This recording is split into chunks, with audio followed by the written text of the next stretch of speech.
Assalamualaikum warahmatullahi wabarakatuh. Perkenalkan, nama saya Mujadid Abdul Majid. Saya adalah salah satu peserta Latsar CPNS 2021 Balai Diklat Keagamaan Ambon. Pada tugas kali ini saya akan memberikan penjelasan berupa mind mapping, salah satu daripada nilai-nilai ASN yang akan dibahas pada tugas kali ini adalah mengenai anti korupsi.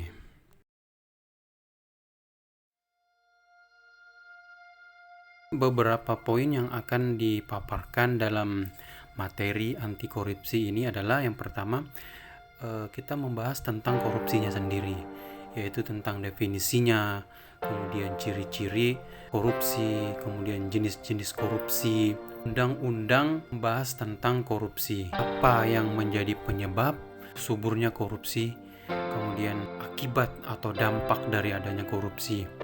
Lalu bagaimana tindakan-tindakan yang harus kita lakukan sebagai pencegahan korupsi, kemudian menumbuhkan kesadaran anti korupsi kepada para ASN atau kepada pejabat publik.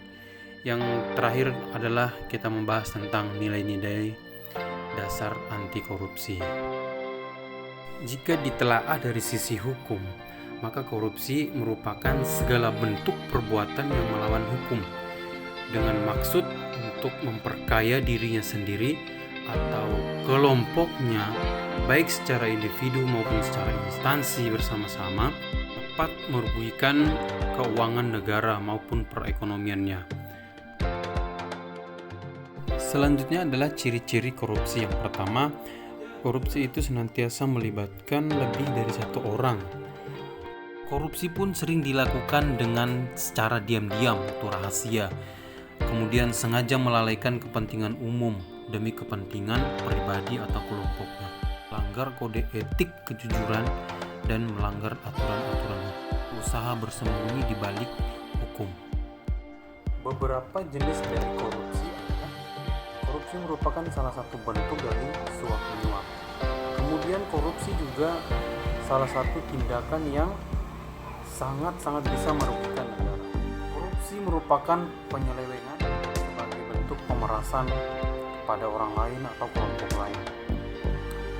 Korupsi merupakan perbuatan curang, dan yang terakhir, korupsi juga bisa merupakan bentuk. Lalu apa sebenarnya yang menjadi penyebab suburnya korupsi? Yang pertama adalah sisi individu yang memiliki sifat tamak, tidak peduli, tidak egois. Faktor ekonomi juga, lemahnya penegakan hukum, pengaruh organisasi yang buruk, lemahnya sisi-sisi moral dan sosialnya, kemudian dia memiliki gaya hidup yang tinggi dan penuh dengan konsumtif. Semua itu menjadi penyebab suburnya korupsi. Ada beberapa undang-undang yang membahas tentang korupsi, diantaranya adalah TAP MPR tahun 98 tentang penyelenggaraan negara yang bersih dan bebas korupsi, kolusi, dan nepotisme.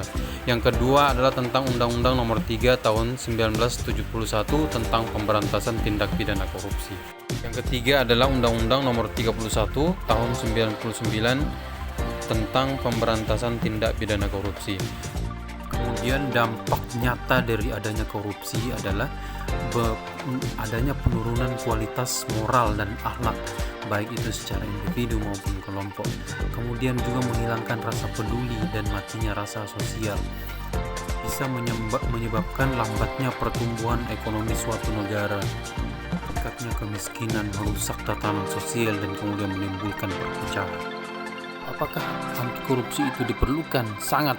Dia merupakan suatu tindakan pengendalian sekaligus sebagai upaya untuk mencegah terjadinya korupsi, dengan upaya mendorong dan memberikan sikap pada generasi muda untuk tegas menolak segala bentuk sikap korupsi. Lalu bagaimana mencegahnya?